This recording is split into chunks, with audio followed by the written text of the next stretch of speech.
तो चलिए दूसरी खबर पर बढ़ लेते हैं, जहां हम बात कर रहे थे बीजेपी सरकार चुनावों से पहले सौगातों पर सौगातें दे रही है। जहां ताज नगरी आगरा को पीएम मोदी ने मेट्रो की सौगात दी। पीएम मोदी ने कोलकाता से वीडियो कॉन्फ्रेंसिंग के जरिए मेट्रो को हरी झंडी दिखाई। इसी कार्यक्रम में यूपी के सीएम योगी आदित्यनाथ भी मौजूद रहे। जहां पीएम मोदी के हरी झंडी दिखाने के बाद सीएम ने मेट्रो का सफर किया। फर्स्ट फेज में अभी 6 किलोमीटर तक मेट्रो चलेगी।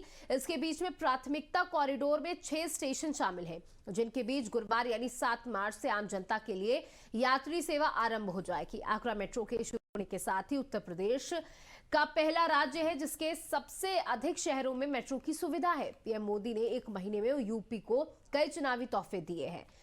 22 जनवरी को राम मंदिर उद्घाटन, 19 फरवरी को लखनऊ में ग्राउंड ब्रेकिंग सेरेमनी के तहत 10 लाख करोड़ रुपए की परियोजनाओं की शुरुआत, संभल में उसी दिन कल्की धाम मंदिर का शिलान्यास। अब आगरा मेट्रो और नमो भारत रैपिड रेल के दूसरे चरण का उद्घाटन भी कर दिया गया है।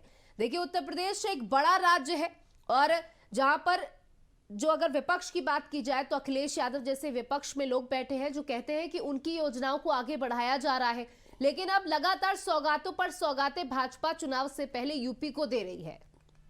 निश्चित रूप से सौगातें दी जा रही हैं और चुनाव में ऐसा सभी पार्टियां करती हैं, कोई ऐसा नहीं है।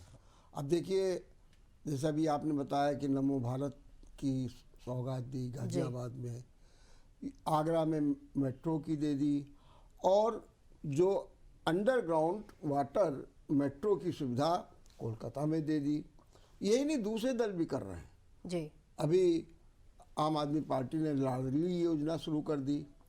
ममता बनर्जी ने अभी कल ही अपने यहाँ आंगनवाड़ी कार्यकर्ता, उनकी सहायक, सबकी 750 रुपये और 600 रुपये तक की प्रति माह वेतन भी बढ़ा दिया। हालांकि उसको लेकर के विरोध हुआ, वो दूसरी बात है, लेकिन सभी लोग सौगात बांट रहे हैं क्योंकि ये देखा जाता है कि अब एक प्रचलन सा हो गया है जी। तो सौगात बांटे। लेकिन दूसरी बात एक ये भी देखिए, आज जो मेन बात थी कि योगी आदित्यनाथ सैफई में जाते हैं, 500 बेड का एक सुपर स्पेशलिटी हॉस्पिटल का उद्घाटन करते हैं। और कहा क्या जा रहा था, कहते एक समय था कि सैफई के लिए सब कुछ होता था, लेकिन अब सरकारें आ रही हैं, उपेक्षा की जा रही है।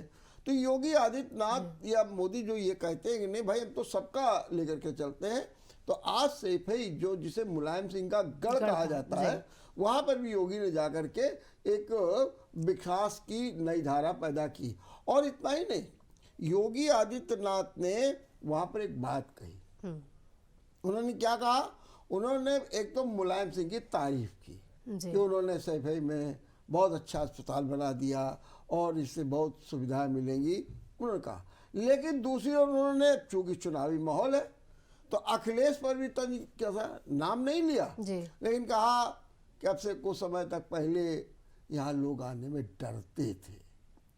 लोग कहते थे कि इटावा उधर है, रात को उधर मत जाना, डरते थे।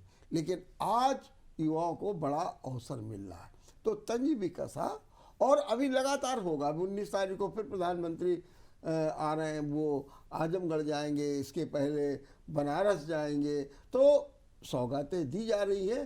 चूंकि अधिसूचना अब जल्द घोषित होने हैं, इसके पहले ज़्यादा से ज़्यादा लोग लाभान्वित हो सकें, उस दिशा में ये कदम बढ़ाया जा रहा है। बिल्कुल, तो जिस तरीके से एक प्रायोजन किया गया है जहां रैली में पहुंच करके मुलायम सिंह के गढ़ में मुलायम सिंह की ही तारीफ सीएम योगी आदित्यनाथ ने की है और चुनावी माहौल को देखते हुए उन्होंने अखिलेश यादव को भी बिना नाम लिए आड़े हाथों लिया।